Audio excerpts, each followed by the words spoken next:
Shuja here with my brothers from the Brotherhood community. And we just wanted to share something that has been up and present for us. Our last MLI was super rich, and some different points of reflection came up. And one of the major points that we're sitting with right now is what's up with the rhetoric and the energy within our community, within the conscious community, around this idea of smashing the patriarchy, and how that, really is just a perpetuation of the same energy and system that we're talking about smashing. And so what's been coming up in conversation is the shift from smashing the patriarchy into upholding the feminine, and doing that by way of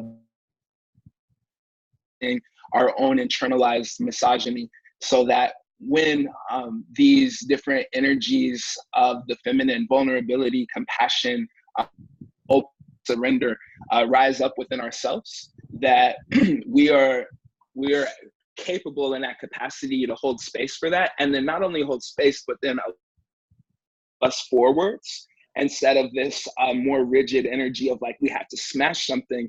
Like, what about being present to what's happening and surrendering the idea behind the energy of patriarchy, and the more the softer, sweeter, subtle elements of the feminine energy that arises within us. And as we do that, then holding space and creating the container externally for the same to rise up. And so we just want to check in with y'all and share some of the thoughts, opinions, feelings that we've been having around that topic. Yeah. And I want to jump in. You know, one of the guys we're thinking of as we make this video, the sort of guy who's really passionate about social justice, who really wants to be a good man. You know, I know all of us fit in that category of just feeling like the pain and grief of patriarchy and wanting to do what we can about it. And sometimes taking it too far. You know, I know one guy who actually doesn't look at women in public. He's so concerned about sort of his attraction or his lust coming out on women that he just averts his gaze completely. And he doesn't compliment women. He doesn't even really say hello, because he doesn't want to make any woman uncomfortable. And to me, you know, there's something sad about that. You know, it's like we can get so caught up in doing no harm, or, you know, being the perfect activist or the perfect non-patriarchal man, that we make ourselves rigid and shut ourselves down, and miss opportunities to connect and play and compliment in a really honoring way. I want to add a tiny piece of framing to that. One of the most patriarchal things that exists is shutting down our sexuality, shaming our sexuality. Yeah, and this whole conversation for me really circulates around something that one of my teachers, Reverend Deborah Johnson, said, which is that pain pushes until vision pulls. And we're so used to reacting to pain. We're so used to reacting to the world that we live in, trying to get away from the things that seem wrong with it, and making those things wrong in the process and fighting them, until we have a vision for the way the world can be compelling enough to draw our greatest gifts forward, to move us forward into the reality that we want to live in. And so this has been my commitment, and this is what we do with the men of the Men's Leadership Intensive, right? We crack all of us wide open, get us connected to our bodies and our hearts, and then with all of this new rich energy running through our system, we craft a vision for our lives that's worthy of spending the rest of our lives going after, right? Or at least the next year, because of course the goalposts keep moving, the vision keeps getting bigger, the horizon keeps shifting, right? But how are we really allowing ourselves to be driven by a vision of a society that is deeply devotional, that is harmonious between the masculine and feminine, truly harmonious between the masculine and feminine? And if we think that what has been done to women historically has not been done to me as a man, there are two ways that gets really sticky. Number one, that negates half of my inner reality as my inner feminine. My inner feminine may be more latent than my masculine, but all that's been done to women has been done to my inner feminine. I have to walk through every single gate within myself in order to embody true feminine values and power that women have to in the world today. And then there's the way that those same systems have corrupted, have minimized, have boxed in my capacity to express my masculinity as well, and what it means to be a man. So, this redefining process, instead of breaking, it's like letting the old dissolve into what is coming and really holding a vision for what that can be. Mm-hmm. Yeah, I know we have a lot of language for what's wrong. We don't have a lot of language for the world we want to live in. You know, we were just talking about gender equity and racial equity. You know, those are buzzwords, but can we articulate exactly how we want this world of gender and racial equity and other forms of equity to feel?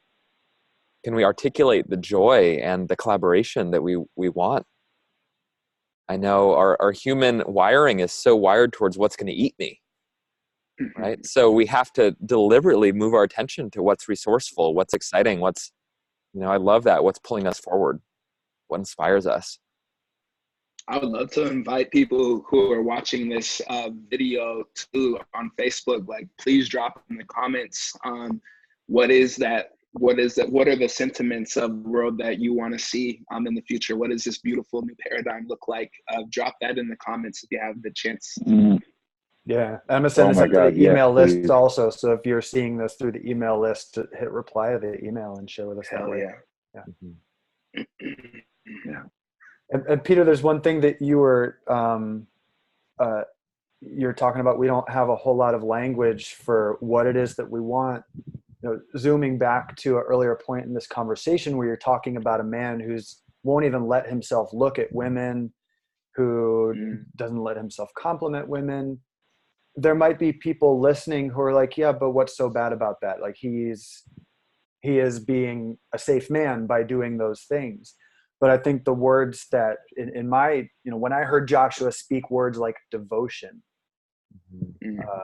reverence, honor, awe, like if, shutting down my reverence and my awe and my devotion, if like that's the opposite of being a bad man or being a dangerous man, personally, that's not the kind of world I want to live in. I want to live in a world where everybody's devotion and reverence is fully online. That sounds so beautiful to me. Yeah, one of my teachers said we do more harm through not inaction than sometimes through our action. And if you're a guy watching this and you feel like you've really shut down your gifts, you've shut down your purpose, you've shut down your sexuality and that sort of flow, we miss you. You matter. Your gifts matter. Like, to create this world we want to live in a very short amount of time, as our planet is cooking, we need all of our gifts online now. There is an absolute urgency that's not rhetorical or conceptual. As we're all checking in this morning, we all feel it in our own bodies. All of us are feeling the chaos and the urgency of these times to get our gifts out there, to connect, and I think there's a good moment to speak about the retreat we're doing in November 15th through 18th in Los Angeles. And what we do is we gather. Yeah, please. Yeah, there's this one piece that I want to bring back from the mosaic here, which is our sexual energy. Our sexual energy is our creative energy. If we think that we are going to create the world that we want to live in by shutting down our sexual energy, we are mistaken. We have to allow that powerful creative energy to course through our systems, and we have to channel that energy into creative, positive, visionary paths. And so what we do in this weekend, and this men's leadership intensive that we have so carefully crafted, honed, and evolved over the last 2 years, and that's getting a whole new level of evolution with our beautiful brother Shuja bringing his medicine into the process, is that we are untapping all of the places in men that have been shut down, that have been numb, that have been boxed in, that have been suppressed. And we're opening those spaces up. Yeah. And we're bringing it into the body. We're supporting these men and knowing how to hold all of that energy, all of that powerful rage and fear and shame and desire and all of it, and to be able to channel that power and passion and love and devotion into a vision for the world.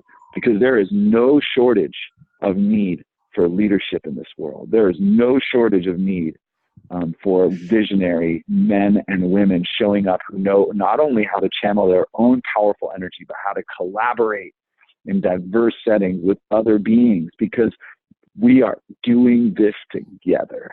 There is one thing that is for sure, that this is happening together. So that's what we've created here. Yeah, Joshua. And I think that also speaks to a common misconception of men's work, right? Is I feel like myself at one point included, there's this idea behind men's work that it's more castration of the masculine, and that's so far from the truth. Like the men's work, especially that we're doing here in the brotherhood community, is, as Joshua said, to really connect to both the feminine and the masculine inside of you, and then send you out with all of your gifts intact, and really be that powerful and yet full-hearted, sensitive leader that holds attunement and awareness of the world around you and moves fearlessly. And that's what excites me about the work, is that getting in touch with our feminine doesn't mean that we diminish our capacity at all. One of my favorite mythologies of the yogic philosophy is the story of Kali. And Kali is just this fierce goddess warrior, and that lives inside of all of us. And I think that for a lot of men who are especially new to the idea of men's work, is that when they hear like get in touch with my feminine, they think that there's this diminishing of who they are in the world or how they navigate in the world. And if it hasn't been already iterated clearly, then I just want to say that this is an invitation to be wholeheartedly you, to be fearlessly you, and to hold that beauty of the feminine, the sensitivity and the attunement of the feminine, so that as you do that, you're not stepping on toes, but it's a call to action for other men, other women, sentient beings to move forward into that full expression of life, full expression of power, not over or under, but within. And I'll cut you off, Peter. I'm sorry. Oh, no, that was awesome. I'm just saying, if you're watching this, we're going to wrap up. Thanks for bearing with our low bandwidth issues. It led to some really amazing freeze frames. My favorite was Joshua. Your face was like this for a good minute. So if you're feeling like this about coming to an epic men's weekend, we'd love to chat with you. Reach out, write in the comments what this video brings alive in you, and look forward to being in community with you guys. Yeah. Peace.